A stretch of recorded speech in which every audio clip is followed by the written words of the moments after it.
I just love looking out here. You can see clear across the canyon.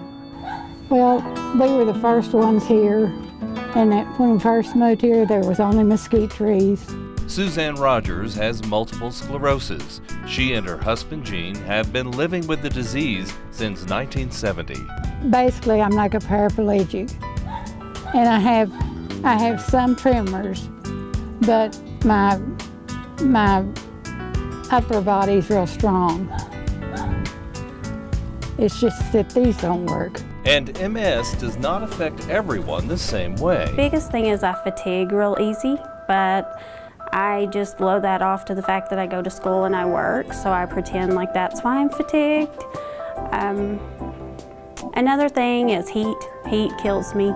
Much over 80 and I can't go outside very much or for very long, so that kind of eliminates your summer activities. Lori Minasyan has had MS 9 years. She's hanging out in the MS Society office in Amarillo with Senior Development Manager April Brownlee. Oh gosh, April.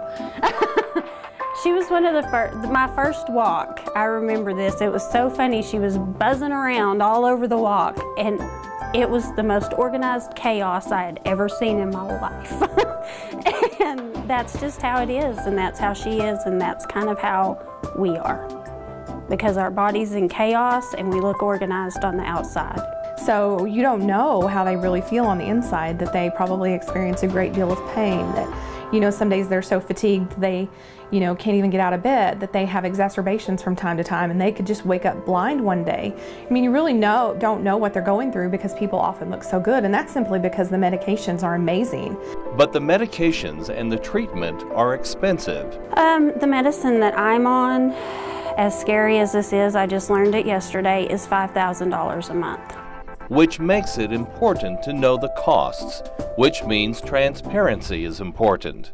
One more member of the team is Audra Rey, who recently returned from Austin. I went to visit with Senator Seliger about his support of Representative Smithy's bill, which is House Bill 1624, which will help with transparency with health insurance. These 4 women have been affected either physically or emotionally by the debilitating path of multiple sclerosis, but they've worked together for years to combat the disease. When I got it, I had to come to terms with the fact that you don't know what tomorrow holds.